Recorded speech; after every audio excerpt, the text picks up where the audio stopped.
Muy buenos días, Alfonso, y buenos días al público que siempre te escucha. Cuéntenos qué ha estado ocurriendo en el juicio del plan de ajuste de deuda. Bueno, Alfonso, hoy son los argumentos finales. Hoy los abogados de todas las partes van a tratar de explicarle a la jueza por qué entienden que su caso o su oposición se pudo probar. Es el momento en el cual se toman todas las piezas del rompecabezas y se tratan de alinear para que la jueza entienda si se confirma o no se confirma el plan.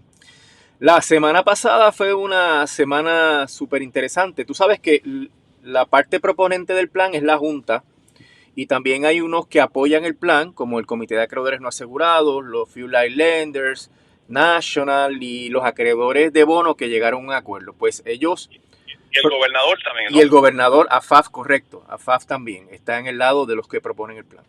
Entonces ellos presentaron la prueba y en estos casos te había hablado la semana pasada, son bien raros porque no hay un testimonio directo en donde la parte que propone una salida, una solución, le hace preguntas específicas a sus testigos. Las declaraciones son por escrito.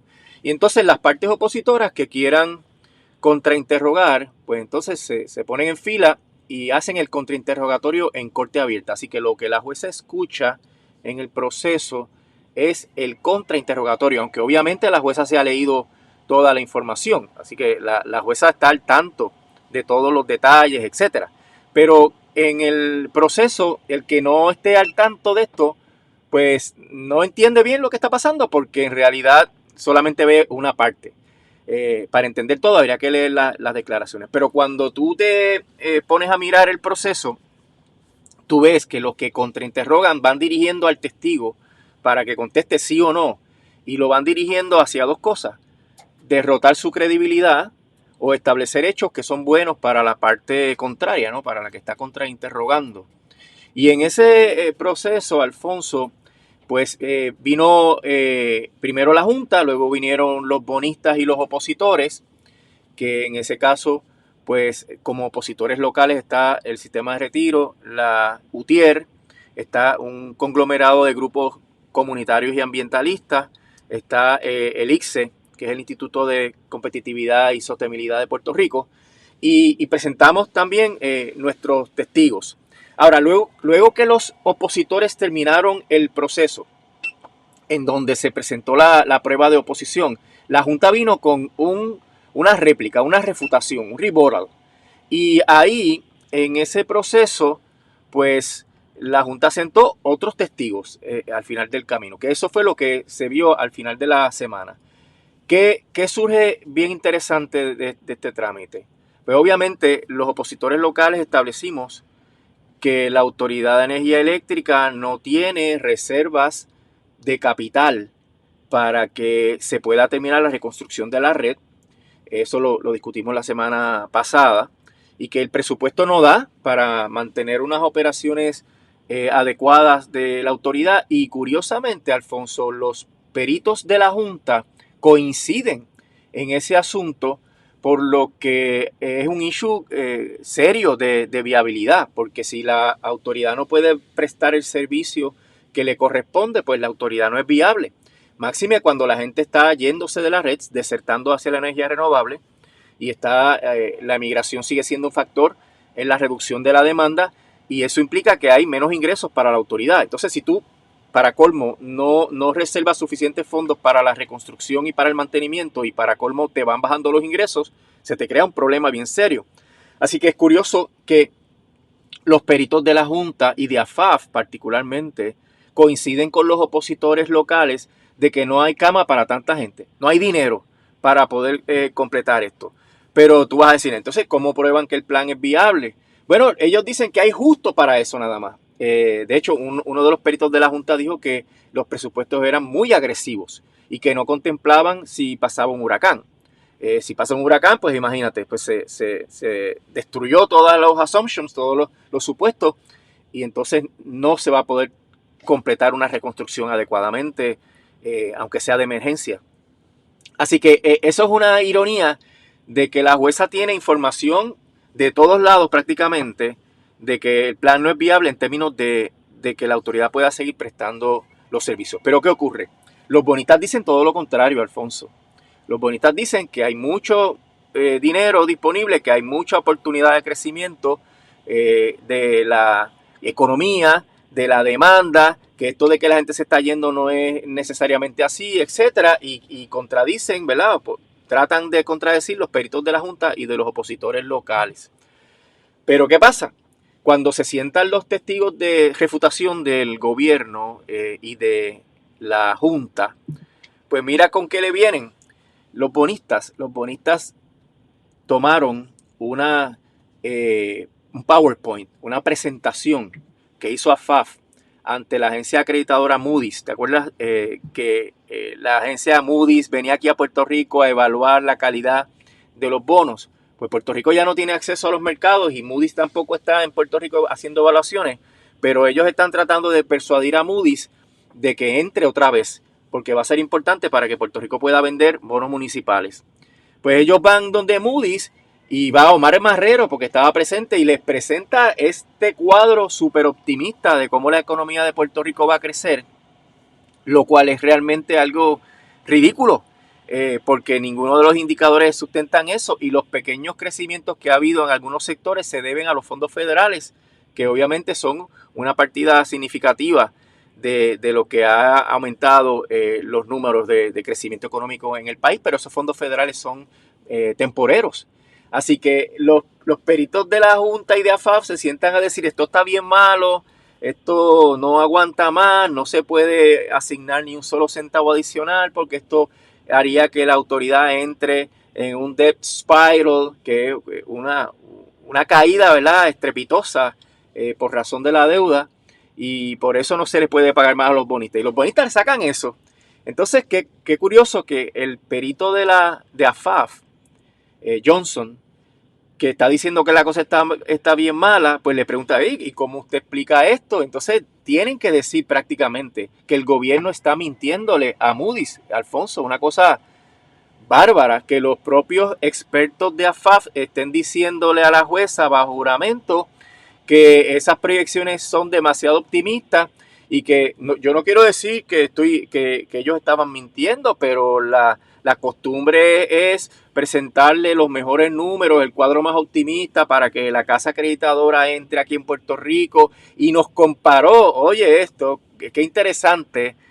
Eso es como los países latinoamericanos que están tratando de buscar acceso a los mercados, pues también adornan sus proyecciones de la manera más positiva.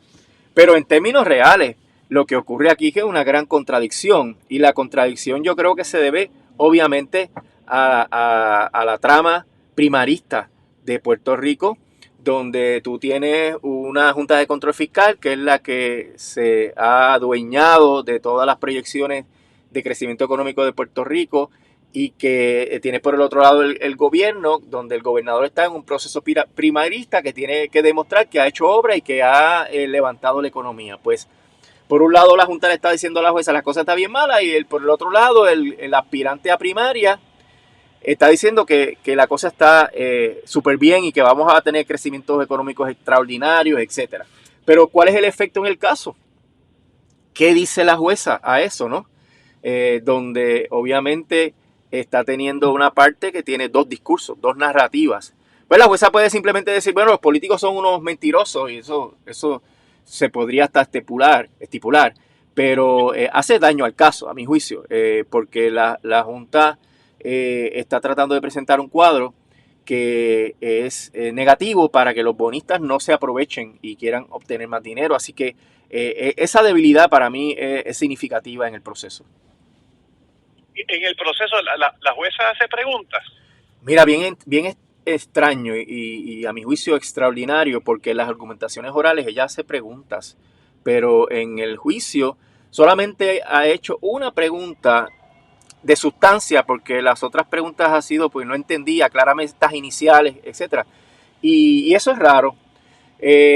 Obviamente la jueza, yo no dudo que está muy bien preparada, que se ha leído todas las declaraciones y que entiende todos los términos, todos los conceptos, porque la jueza viene del distrito sur de Manhattan, que es el distrito donde se ven todos los casos financieros en Nueva York, y en ese sentido ella conoce todos esos temas. Pero hubiera sido más lógico o más ordinario que ella hiciera preguntas, y hasta ahora no ha hecho preguntas. Como de lo que usted ha visto del juicio, ¿cómo pinta la cosa?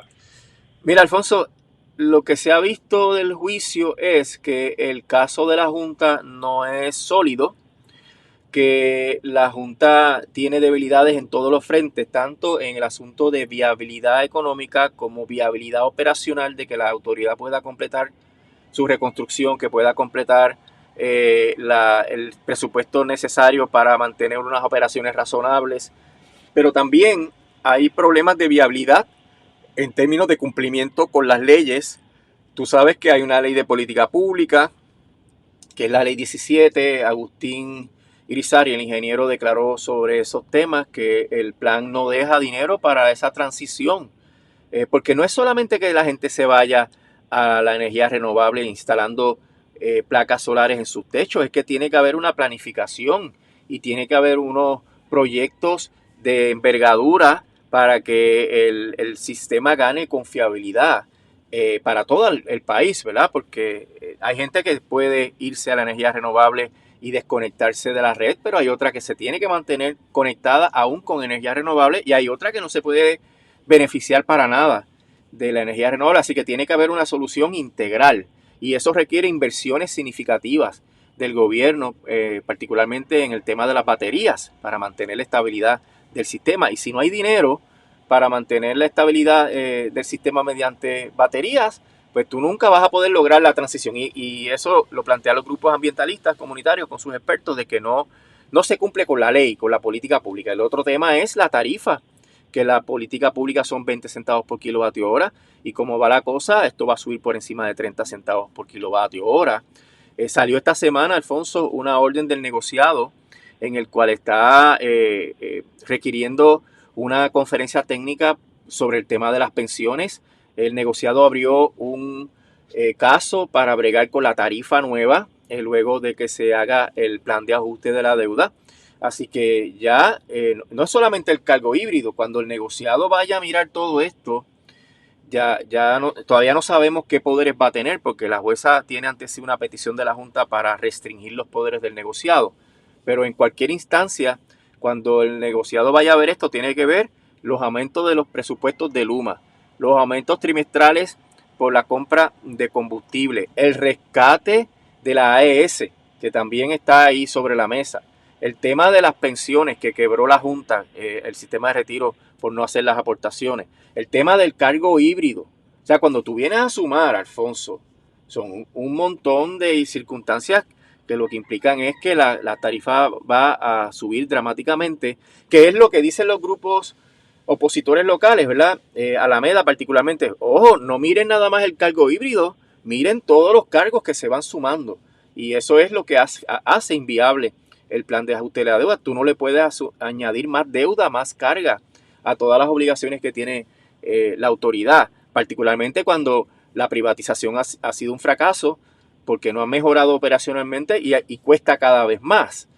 ¿Tuviste cuánto va a costar el contrato de Luma con los ajustes del costo de la vida? Que es una barbaridad lo que van a cobrar.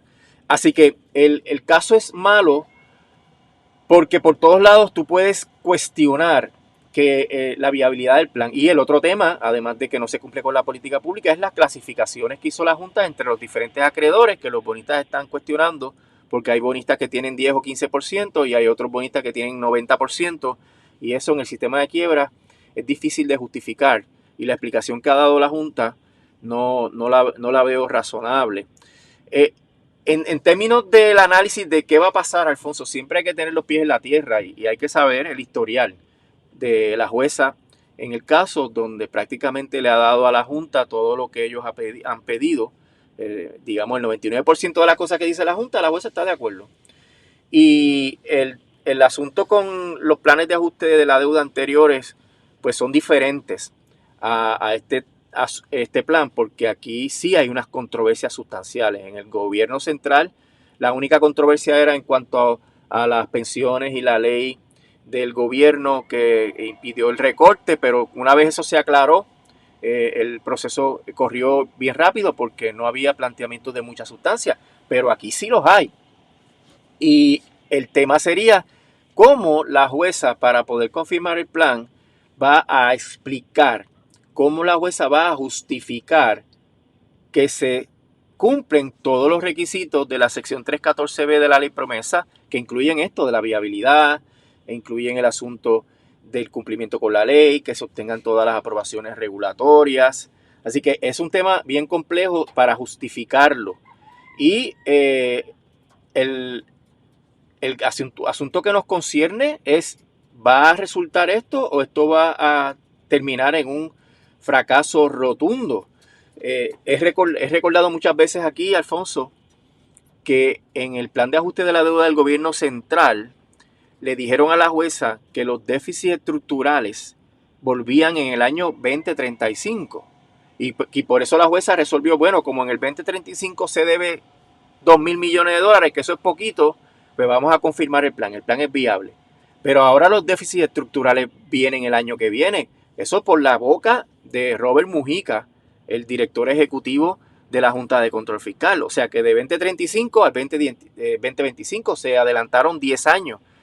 ¿Va a pasar lo mismo con la Autoridad de Energía Eléctrica? De seguro. La jueza se va a correr el riesgo de que confirme este plan y ya para el año que viene haya problemas. O sea que es bien pesado el tema, Alfonso. Por el otro lado, confirmar este plan va a implicar una decisión que va a afectar el mercado de bonos municipales, porque hay 12 estados que se están quejando de que las decisiones de la jueza Taylor Swain encarece el crédito municipal en los estados de Estados Unidos, ¿verdad? O sea que es más caro obtener financiamiento, tienen que pagar más intereses en los bonos porque hay una incertidumbre sobre cuál es el alcance de la garantía de esos bonos, y eso complica el panorama porque ya no es el problema territorial, es un problema ya nacional. Y en el caso del circuito que está mirando este tema, que también podría bajar en cualquier momento y revocar a la jueza, 12 estados, los attorney generals de esos 12 estados comparecieron pidiéndole al circuito que revoque a la jueza Taylor Swain.